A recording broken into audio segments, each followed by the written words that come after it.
lofo mai o le li o te pese I lava e whāwawau. O te whaio atu o mutu o lo whamaoni. I lea tupulanga. Ma lea tupulanga. Tatou a mata I le tatalo. O e o le tua o le lofa ma le anga le lei. Whawhitai o ngang Paia. Le au oe o le whola whalanga. Whawhitai ro walofa whaamalosi a te I mātou. Ina ia mātou o na sāpa lia o le nei tūlā. I le awa ma le mingao. A whio mai oe le nganga Paia e. Whātumu ia te I mātou. Tai tai e la wo whio le nei Sauniga. Wa au muri au lagu fio e whāwawau lava.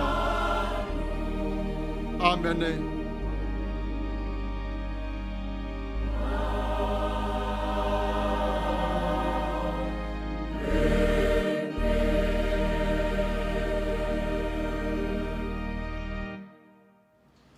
Tatou vivi I atu I le atua I le pese ua Sauniga.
Whatuatuanga wha apostolo, ngangana wha Samoa, malingangana wha Peritania. Wa o whatuatua I le tua le tama, o le ona le malosi umalava, o le na whaia le langi ma le lalo langi. Wa o whatuatua fo I a Yesu Keriso o lo na alo e tō tasi o lo Tatou walii. O le na whanau e le nganga Paia, na whanau mai I a Maria le taupou. O le na puapua ngā tia I le pule a Pontio Pilato. Sa wha tawarina, sa maliu, sa tanumia. No o ifo I se oli, o le asitolu na toe tū mai ai na ye woti. Na whioae I le langi, o lo nofo o ia I le tū tamtau o le atua le tamā. O le e ona le malosi umalava. O le atoia fio mai o ia e whamasino I e ola atoa mai woti. O whatuatua I le anganga Paia. O whatuatua I le ekalesia Paia e awhi aidu uma. I le maramawhitanga o le au Paia. Marwha mangaloina o angsala. Maritoiola mai o le tino o le tangata. I le maleola e whaavavau. Amen. United Church of Christ, statement of faith in the form of a doxology. We believe in you, O God, eternal Spirit, God of our Savior Jesus Christ and our God, and to your deeds we testify. You call the worlds into being, create persons in your own image, and set before each one the ways of life and death. You seek in holy love to save all people from aimlessness and sin. You judge people and nations by your righteous will declare through prophets and apostles. In Jesus Christ, the man of Nazareth, our crucified and risen Savior, you have come to us and shared our common lot, conquered sin and death, and reconciling the world to yourself. You bestow upon us your Holy Spirit, creating and renewing the Church of Christ, binding in covenant faithful people of all ages, tongues, and races. You call us into your church to accept the cost and joy of discipleship, to be your servants in the service of others, to proclaim the gospel to all the world and resist the powers of evil, to share in Christ's baptism and eat at his table, to join him in his passion and victory. You promise to all who trust your forgiveness of sins and fullness of grace, courage in the struggles for justice and peace, your presence in trials and rejoicing, and eternal life in your will, which has no end. Blessing and honor, glory and power be unto you. Amen. O le tatalo wa Sauniga lea e le sunga le awao tuila epa whawhitaisua.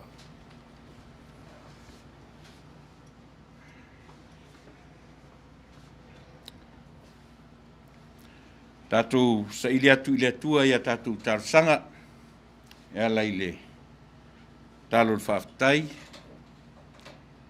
talo le whatuesenga, ia, ma mole atu nisi o tatou manaonga I lo tatou atua. Ne atua mamanae lo mātou alii. O le atua sirisiri ese, o le atua mamalu, lava lau fio. O le atua e mua e mulimuli. O le atua e nā tisi o mia lo mātou wola. O le atua o ananafi, o le aso, se o atu lava I e lua. O le atua e nā te whatonu folau, le ola, le soifua, ma le ola o le tangata. O le atua e le moe, e le turi moe, e le moe lava. Au ta o toi for tangata e malolo ma mapu ifo ia na fe'au ma ngā luenga masani. Peitai o lau fio o le atua e le malolo. O le atua e le moe lava. A o le atua fo i lau fio o ngangana, o lanu, ma so se mea. O le atua foa, o le atua na e whaia mea uma. O le atua na e whaia i matou, i lou lava whatu sa paia. O le atua e leo, o le atua e te leo, lo matou rufafo, ma lo matou rufale. A o le atua e whatonu folau, le tangata e afua mai ia i Januari, si o matou Paia le toe masina o le nei Tausaga. I ui lava i no matou whiangai ma whaingatā, o le malanga le maliu ma le oti, o le matou au mau whatasi ai ma whaamai ma tautia o le ola nei. Ai te le tu la fuai, launa na whai. O le matou tatalo ia te oe i le nei tae au. Matou te o mai lava, matou te saili atu ia te oe. I le anganga ma le whaaloalo lava. E tau mawhai lava le atua e toe tū mautilo. E toe tū mawaai i le matou savaringa umi. E afua mai i le nā amatanga o le nei Tausaga. Se i o matou o mai i lona whaai unga. Ao matou waai i le mapu e pue. Ma le atu vanu na matou ui mai ai. O no matou mautinoa lea. O le ola nei ma le olanga o lo matou o ola ai. Matou te le o sava vali i se lafu le mu. Matou te ui i whaingatā ma puapua ngā o le ola nei. A o ala ia. O lea lafua lea na e fasino ia i matou. E le whaingofie lo wala atu i le sa tauro lo matou atua. A o fea la o le ola nei o le a matou savali ai i lunga o se ka peta la mole mole. Ma le ola whaingofie e manatu ai le tangata. A o le lava o e whata oto. Ma whaasino mai ia i matou le atua. E le whaingofie le savalinga o lo matou o iai nei. A whai o lo wala. Na e amo ai le sa tauro. Ma e tautau ai le ali e.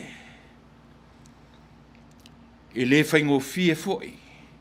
I le tangata o na ui ai i awala ia.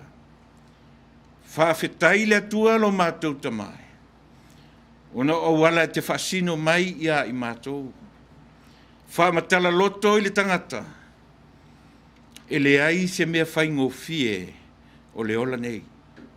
E o lava i le tapena ina o mea e tausami, ma taumafa, e inu ma ai.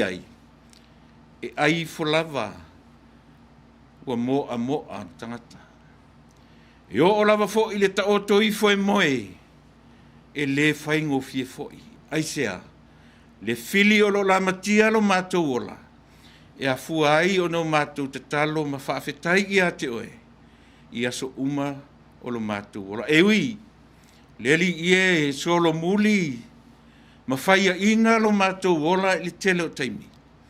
A o le ala fua lea o le pepe lea o le a whanau mai. Ua whanau mai ma o mai i le lua afe lua se fulu Tausaga taluai. A o le avalava matou te ave ai. Aisea, leanga o le ala fua whataoto, ua e tuina mai i lo matou ola. E ao o nau matou savavali ai. A o no matou vai ma pa u ese o le ala o le savari sa o atu ia te oe. I o matou loa o na toe foi i le moa o le ala. Ia tau ai le tu unga, ma le tau fetulinga o lo whaia nei. A o whaatali mai la o fio i lo matou ola. Le atua whaafetai. Whaafetai i le nei vai tau o ta ua le vai tau o aso fia.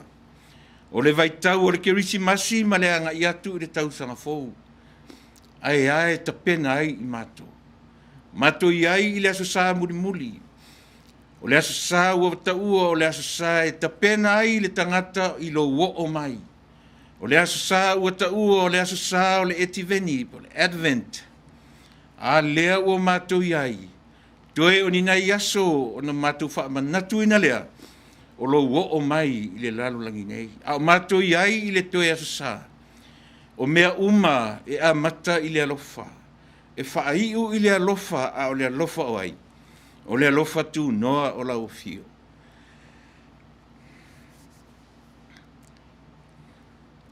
Mātou te vivi i ai. Ma whaia e le nganga whawhitai o le tangata. Awa e ui lava.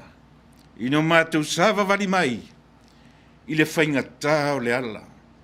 I le wala au mai ala ua fio i le maliu ma le oti. I wō mai e masani.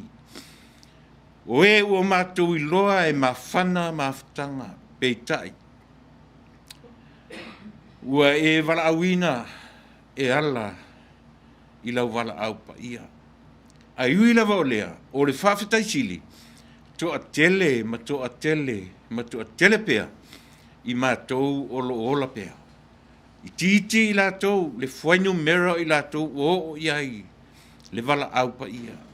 O le mātou nganga whawhitai lea lo mātou atua. O le vi inga lea e fo i atu i ate oe. O le wha manu ma le wha netanga. A wā ua mātou loa. E sili pea. Le alofa sili ese o lau fio. Mātou te whawhetai i lo le tu la fua i o i mātou. E ui no mātou solo muli. E ui na pi o pāle tangata. I lana sa valinga, peitai. O lau lava fio e whaamanatu. E whaamanatu, ma whaamanatu pea. Ia o mai le taimi o pōngi sā, ma le taimi o le oti. O le taimi o le sina, ma le taimi o le whaano o le savali. A o mātou iloa. E te au mai pea vanoa e toi wheliua i ai le ola o le tangata. A o lea le au o le Kerisimasi. Wa leva o no mātou pepese ai mo mātou mātau mea uma. Wa leva o no mātou tau loto le au o le Kerisimasi. Ai mātou te le o iloa lava. O lo o mai i le lalo langi nei. O le wheliua ina o le soifua ma le ola o le tangata. E wheliua i whapewhea. E a fua mai lalo mea uma. E a fua mai lalo mea uma. O le atua o le au pito i maua o mea uma.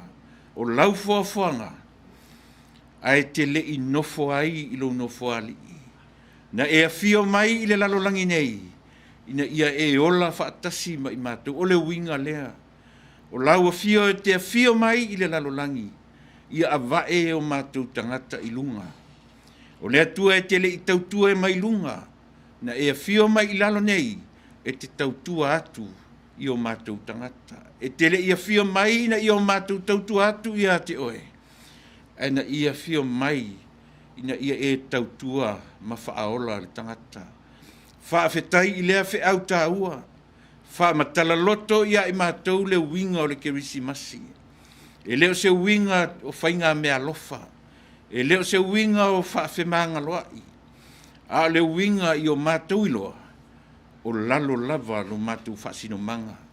I o mātou loa o na ola i lalo. O na whaamau alunga ina lea o mātou tangata. O lau o fio lava. O le atua o mea uma. Whaafetai ia te oe, o na o le Kerisimasi, e le o le aso lua se furu lima e pei o na tau aveina, a o le mea na tupu ai i le aso. O le winga tonu lea i o mātou tangata, e ao o na o mātou whaafetai ai lau fio. Whaafetai le atua i lo walo fatunoa, o le whi au sili mo i mātou.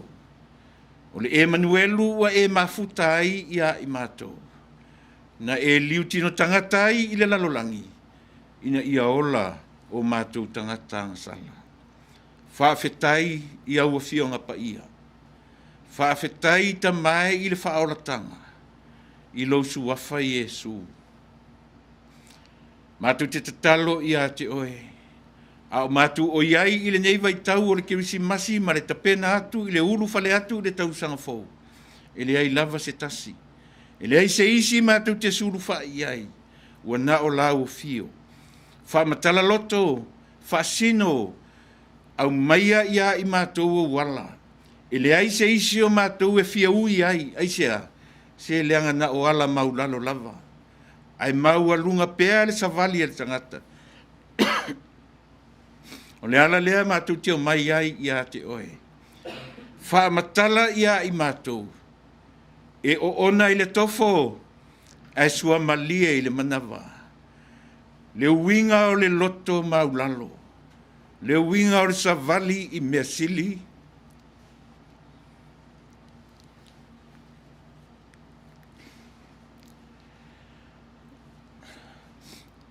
Ono maulalo o le ola nei.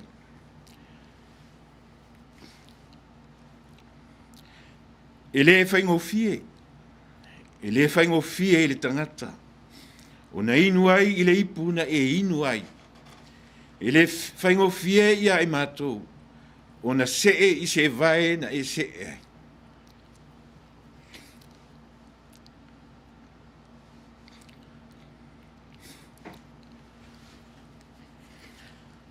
A o lea whale a onga mo mātou uma.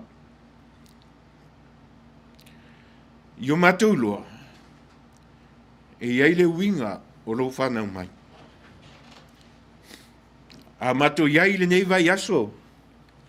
Mane nei vai tau. Ma futaina i mātou e roa nganga Paia. Alo whangia. Le lalolangi vevesi o na on whaama. Lo mātou atunu o sa moa sa tam whai pui pui ma manutia. A lele ua o atu i ai. A ore tatalo whai whai pea. Ia auane i whanawhanau. Auane i whanawhanau mauruola siama. E le ngata o Samoa. A o nai o mātou atu motu tutu a oi. Le ngata i le atu Pasifika. A o le nei atunu tele. O lo maualunga pea i o na whai numera. O lo maualunga pea i le tangata maliu. I le tangata ua afia le soifua maleola. Ua le masino mātou tangata Samoa. Ua toa tele ua mali liu le whaamai. Ua toa tele e ua afia le whaamai. Alo winga lea o le Kerisimasi ia i mātou. A vatu pea ia te oe. Whaamatala loto le tāua o lo Omai. Mātou te mapu atu ia te oe. Mātou te malolo atu ia te oe. Le atua liutino tangata ia Yesu. O oe o lo mātou sapati. O lo mātou sapati mātou te mapu atu ia te oe. Mātou te malolo atu ia te oe. O le tatalo lea. Manuia, maise le ali ia i a inga. E o lava ile nei aso. Fea ngai male maliu male oti. Nisi o fea ngai mamai o le tino whaatau tolia i to tonu o ainga.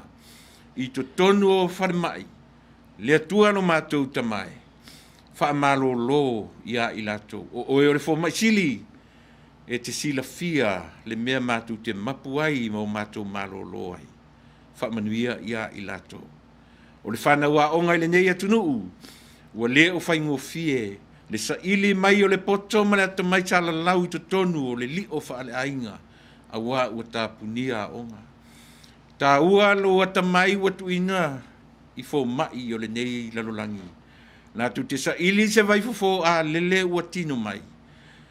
Se i whai ma vai fofo e toi fo i ai le whanau i a onga. E toi te tala ai puna vai uma o ala masa ili ngā manuia le nei lalolangi. Te talo le atua i a te oe. Ua nā o oe lava e mātou te mapu i ai. Te talo mo i lātou o puapua ngā tia i le nei vai tau. Manuia ma malolo. Le atua lo mātou tamai. I alu ma le mana la upu. Fetalai o le nei aso. I so se whatawhai taulanga. I lau au na Paia. I so se vaenga. Ia iai Tapenaga mamana a lau fio. Ta mai mātou te tatalo i a te oe. Whao ngā ina. Te tau e o mātou tangata le whaolatanga na e tapena ina mo i mātou. i le suafa o Iesu. Le atua mātou teo atu ia te oe. Ma le mautinoa o mātou tangata ngasala. E le mawhai o no mātou la lafi i se atau le la au. I mea se ma lo mātou wola. E le ngata o ngasala ua o mātou whaatino ina. O mawhauwhaunga, o le loto, o le vaai, o le pai atu, o la mātou tū nofon savali. Le ai se mea o mea nei, o lilo i lau sila whanga. Wha mangalo i mātou. I le toto pa i o e ke riso lo mātou li i anu mātou whaola. Ma futa mai alo wanganga. I le suafa mamalu, le suafa pa i o e lo mātou li i. Jesu ke riso le li i ma whaola ua ole ma wala awai. Amene.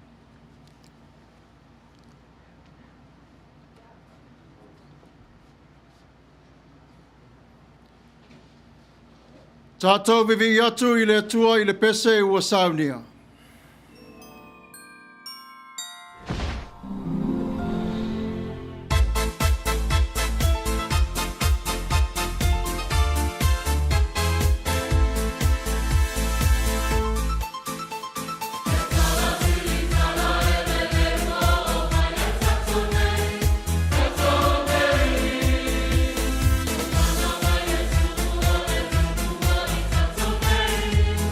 Tatou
Whaitawina o a whionga Paia le tua. Ngangana wha Peritania. Whaitawina lea ni wharitua. Ia vira sua lala ulu. Ngangana wha Samoa. Whaitawina le li Tusi ia lisa sua lala ulu. Tautolo. Whaitawina lea li Tusi ia lisa sua tautolo. Ngangana wha Samoa. Whaitawina o a whionga Paia le tua.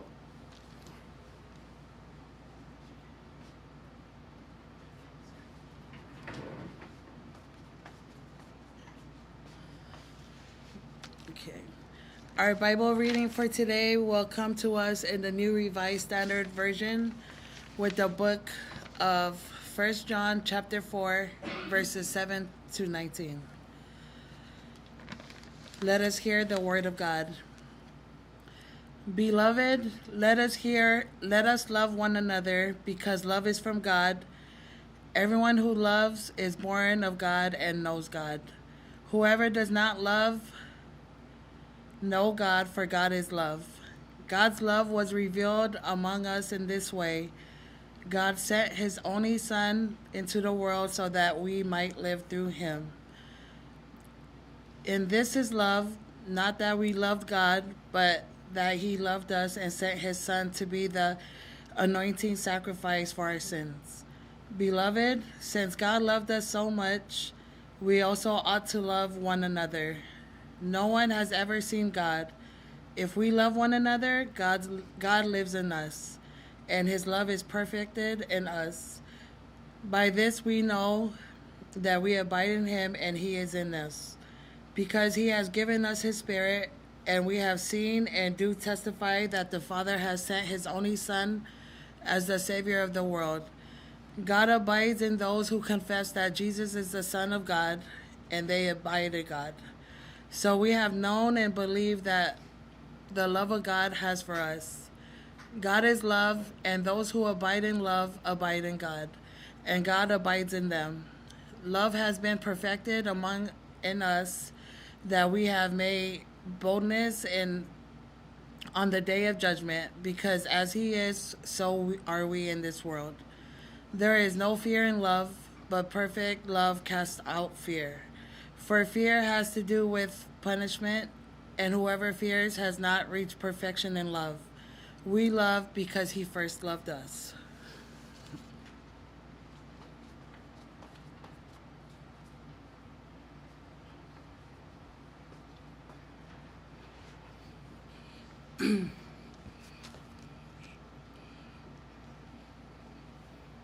O le whaitawinga o le Tusi Paia. E mau mai lea le whenga whau, Tusi mua Ioane, o taupu e wha, whaipu e fitu, e whangata mai le Mulimuli. Whawhonga mai o le au whaitawina. Le au pe le, o te le Tusi atu ia te o tau, se pola,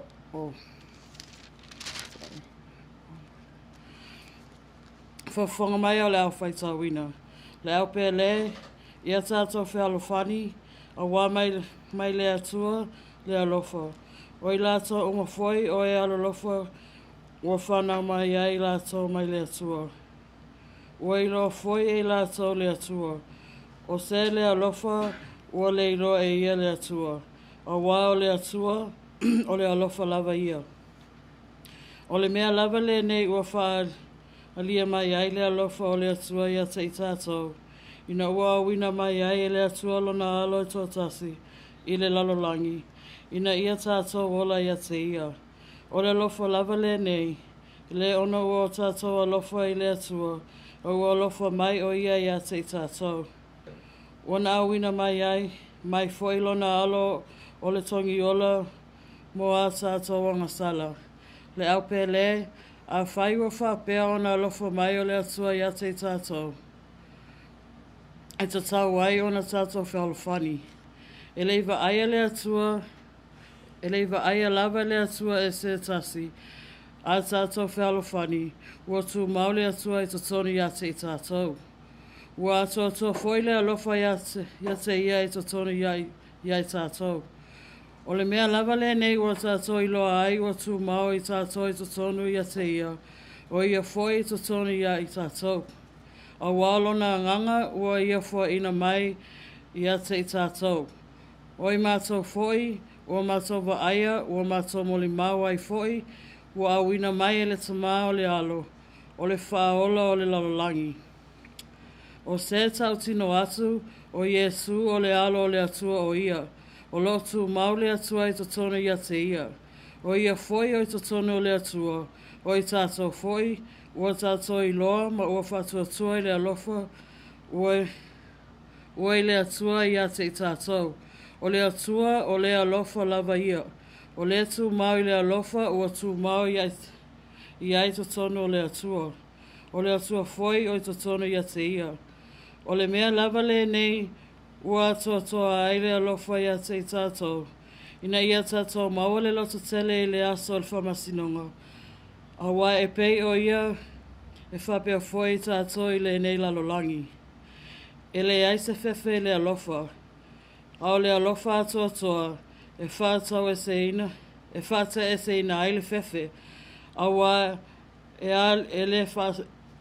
whāsala le fefe, o le ua fefe e le atua toa ina o ia e le alofa. O I tātou a tātou alolofa, a wāna ia mua I alofa mai ia te I tātou. Ia whamanuia mai le atua I whaitau ina ana o ana awhi mo Paia. Amen.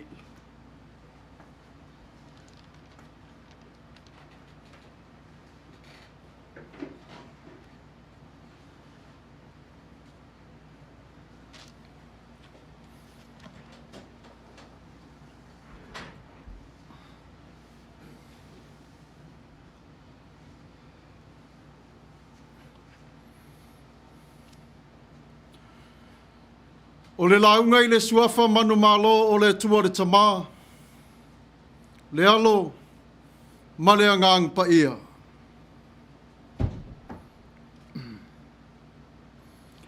O la o le tusi Paia e whapea. O le whaa moi moe ua taunu. O le la au lea o le ola. Le aso ua tatala ai I le lofa o le atua mo oe Samoa ma le lalolangi atoa. Ina ia tini whātau sala ai o lau whaa mo moe mativa. Le tali o le ola lea. Le alofa leo o le atua ua tangia mai I te tonu o lau soifua ma lau nei ola. Ma lo le soifua la le lei. Lea fo ina valo ia ele au perfeta ina ia tau nu wai o wha moe moenga. Lele wa atoa. Tupe I le fala. Wa maalama fo I o le maota I le sulungia I le ata o le tama. O le tutalo. Le atuai. Ma eula walofa ma lo wanga le lei. Le Kerisimasi o le aso o le alofa. O le atua o le alofa. O le lalolangi. O le pele fo I lea I le atua. O le vaitau o le Kerisimasi. Tatou te mā natu natu ai. E whape whea o na tatou. O na tau no mai I le nei asu. O le a se winga. O la le fe au o le tala le lei o lo whawhenga iai. O le tali, o le alofa o le atua I a te oe maa. Waui mai a Yesu Keriso lo nalo pele totas. E le ai se fefe maua I le alofa. E aru ese o le fefe o le malosi o le alofa. O le alofa foi e atoa I ai o le tino atoa o le tangata. Le aso lea o le oli ma le fia. A wā o le alofa moni lava lea mai I le tua, ina ia ola oi, ola au ilo nanga le lei. A wā o le alofa e whaatea e se nai o le fefe. Ai whaatupu nai o le file mou, ma le fia I to tonu o le tangata. O la le nei alofa, A o fea fo'i o iai le fatu o le lofa. Le fatu lea o le lofa sa ta oto i lea nganga o le tama. O le tali, e faa vae i a Yesu, o le tali o lo ta ua ne yola, i le o ngā tonu o le lofa ma le anga le lei, o le atua i lo tātou ne yola. Aua e te fefe. A wā wa whātasi mai o le atua i a te i tātou. Wa whai o ia matari tā, tali pupuni, la vea i ma pui pui o tātou whaing tā. Ia tupu lau o laola le alofa i te tonu i a te oe. E ilo ai i le tua o lo whaafio i te tonu i a te oe. E ilo ai le mausali ma le mautu o le mafutanga o sia. O le soifuanga nei, e le mai loa i tātou. O ana nafi o le so ma taiao i mea te Tapua'i. Ai whawhitai i le tua. Wa ia mafuta mai e whaatonu whalawina. Le taitaina o lo tātou ola malo o tou seifua. E le o mea umalawa na whai e le tua mo le leimo o e mau, o le tali o le lava. O wā olo na nganga nau ina ia ola, ma ia manuia o le Tapua'i o le olanga o le tangata. I le si o manga, i le puinga, ma le alofa tu noa ma ia te ia. Le so, le nei wa tātou o na ai o le manuia wa unu whale. Lea wa tātou tau le maina, wa tātou tau aveina, whaangangana ina, mo e tū savali tau tala, i le alofa ma le anga le lei o le tua o Yesu Keriso. A wā o Yesu Keriso, o le rua i alofa lea o le tua le tama. Na au mai e le tama ina i olai o le tangata angsala. Le nei wa Manuia ai le whātasinga o le Kerisimasi Manuia ma le file mu i a te ia. Mori mau Ioane le tele o ana Tusi. I te tonu o le whea ngainga fōu. I le mafutanga o le vaai i le alofa ma le anga le lei. I le Lotu o le whea au ma le ngāru wenga wa tuina mai e le tua i a te oe ma. Ia tātou alolofa i le tua. A wā o ia na mua i alofa mai i a te i tātou. Tātou te alolofa i le tua. A wā wa mai au na whātau na wina e Yesu Keriso. Le so o tanga whaingo fia me tātou maritama. O le whawai i le alofa. Ua liu tino le tangata le laukau. Ua fio mai i le tua i le liu tino le tangata. Ina ia toi so tia. Ma toi fau o le mafutanga ma le tangata na ia whaia. Le nei ua tātou o na tasi moe i le tua le tama. Le liu tino le tangata o le alofa lea ma le anga le lei. O le whawai lea o le whātusa o le alofa. Wa au mai e le tua mo i tātou le nei tai au. Petai, tātou te mana tunatu pe lava i le mea alofa mo le Kerisimasi. O le afo i sau manatu atu i a petele emma malona whanau mai. Sau toe vaai tasi lava i le ala o le file mu. A o le a mio le na whaia i Yesu. O le a mio fo i lea le tua.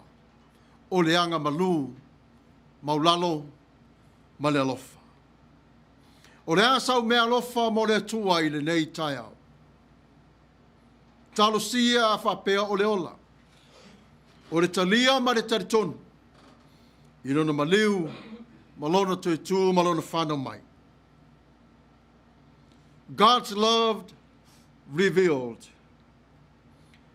Christmas time, when we think not what we can give to God, but of what God has given us.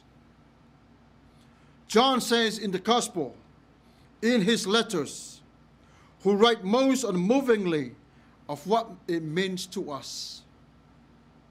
That we can love because he's already loved us. We can love God because he's already revealed himself to us as someone who is lovable. He is not distant from you. He's not hiding from you. He is there to protect, to love, and to care for your need. He has translated himself into a form, a language that we can all understand. Because of the one thing all humans know, living as human beings. With many languages in the world, God is still speaking to all people with their languages according to their lives. Yet at the same time, this human being, this baby born in Bethlehem, remains God. How the man Jesus behaved is how God behaves. And because we know that God loves us, we can have confidence to love one another. To love one another as we love ourselves. John reminds us that God is love. The essential nature of God is relational. John reminds us that God loves you through Jesus Christ, his begotten Son. In Christ, God revealed his love to us. God's love has been revealed in many ways. The goodness of God, the creation is the expression of his love. God loves you. Be patient as you go through in life. Difficult times, disobedience will easily creep in and take away your comfort, your love that is from God. Be still, know that I'm God, and he is fighting your battle for you at this very, very time. John revealed himself to us as a beloved disciple. The word he speaks is speak of love. The life and death of Jesus Christ, he revealed to us how deep love comes from God. We are created to be the reflections of God's love, to have a relationship with one another through love. Having been created in the image of God, as we come to know God fully aware of his presence, he is the God who loves. The perfect time as we come to the divine image of love, however, cannot be done without the gift of the Holy Spirit. Empower us to come into love and to know that God lives in our hearts. We can live without fear because we understand God is love. I have all the excuses in the world, but Christ himself pushed away excuses and filled my heart with love. In the other words, fear, there's no place in your hearts, because perfect love casts out fears. But once we come truly know God who loves you so much, we praise him and love him this coming Christmas Day. In our broken humanity, we will learn to live without fear and be willing to enter into broken places around us. God is there for you. Our message today, Jeremiah named the hope to reveal the people in three ways. God's love, I will build up you again. Again, I will take you up to the land that you dream of. I will bless you with joy and a celebration. In return is love. 1 John chapter 4 verse says, 18, there is no love in a human being without God. The choice and the decision making, it's in you. You can say yes, you can say no. But God will not walk away from you. He will continue, patiently wait for your decision making of love. May God bless you all. Ia Manuia le Kerisimasi. Ia te outou umalava i le alofa ma le anga lelei o le atua soifua. Amen. Tatou vivi atu i le atua i le pese ua Sauniga.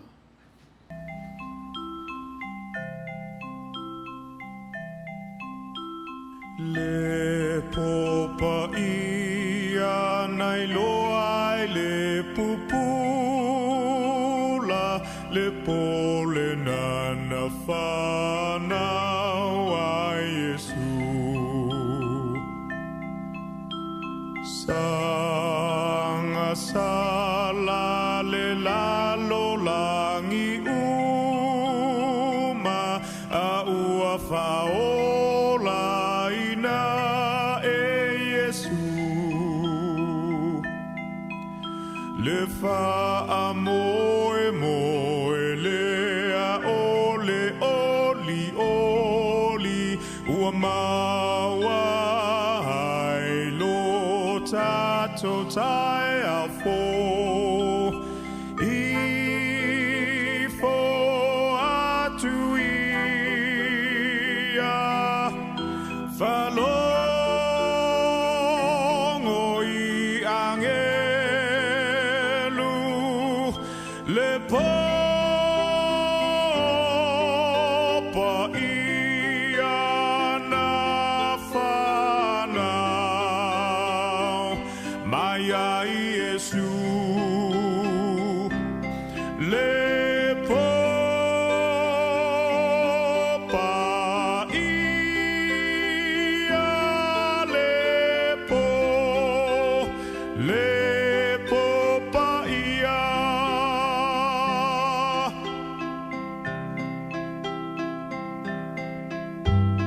o le pupula o le whaatua ita ina I tatou ia Yesu. Pe ona ta ina foi le au makoi uma ele fetu. E fo atu I le tupu o tupu le aloa li I o le file mu I fo atu ia falongo I angelu le popa ia na whanau mai ai Yesu le popa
whai atu ma le awa i le nei vaenga o le tātou Tapenaga, manatu leo tātou mai i le whaiwina o le tātou Tapua'i, ia ma le tātou whainga lotu o le nei asasa.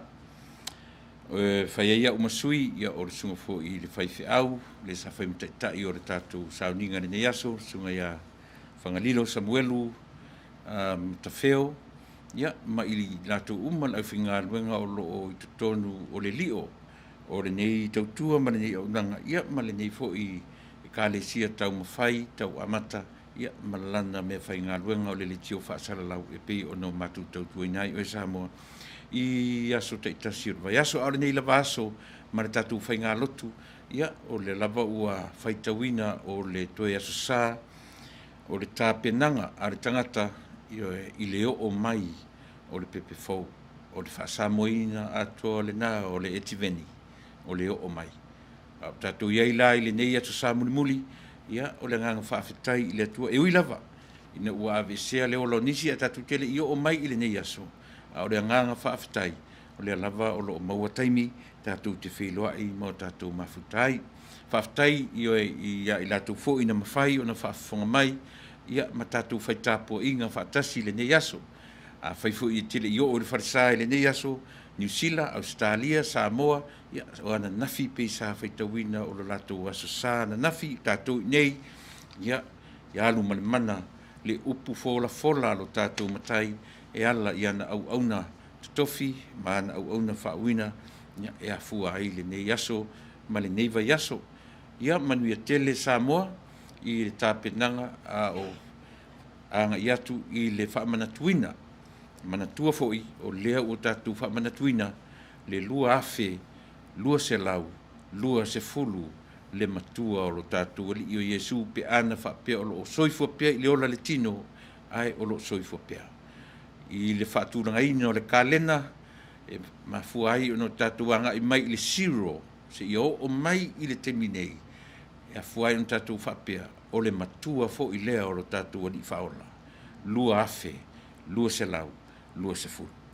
Ia, pe whapena se tautua, i o a le tātou e kālesia nei, si ufonga o le tai afo, whai e masui o i lātou uma, ia, ma te tai fo i o le tātou Sauniga, sunga le whai au Samuelu, mātou te whawhatai tele atuai Samoa, i o e tusa o lo mafuta. Mai Manuia tele, ia le Tapenatu mo le Kerisimasi mo le Tausaga fou e le mwhaina whaangaloina e le tautua ale nei kālesia ia i lātou fo i ma lātou recordings ia e pe on mātou whaongaina pe e ato atoa iai ia e le tautua e pe ana iai le upuna te sila mai lunga on mātou screen e le mawhai e le launga o na pese ai mawhai e pese o na launga au tāua nā o pespesenga o le Kerisimasi e whaamatala atu i a te oe ma whaamatala mai i a te au le tāua o leo o mai o le tātou matai.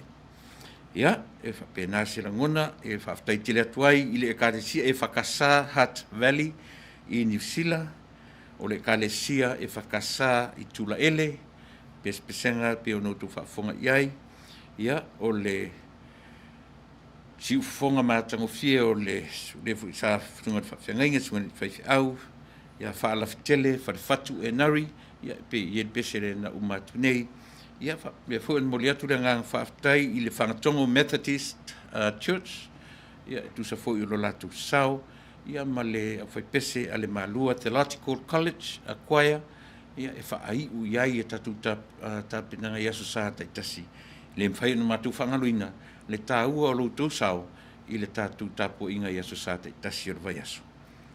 Manuia Samoa i le nā vai aso o whaamarumaru mai. Soifua. Oi, ia, sorry, whaamarumaru. Ngalo ia tiau, ia, ono lepi e fōru tūla i atu, ia, mo le tūfo i whaaftai le tātou senga o ITs, sunga ia tāwita lalo ulu, ia, manwhatu ia Vera, ia ma siau whanau fo i matu ngā lua whaatasi atu, ia, ma le sunga le whawhengi nei, ua e whaatanu ina tātou Tapua'i o le nei aso, ia, whaafatai tele.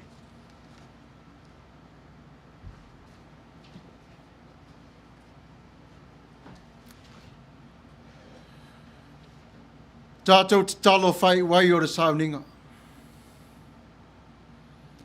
Ufi mai mātou lo mātou tamapa ia. O le a mātou sāvalia lo taimi. Pui mai ia te i mātou. Tu mau mai pēr le lofa malanga le leo la ufio. I le suafo Yesu Keriso. Lo mātou walii, ma lo mātou faola. Amene.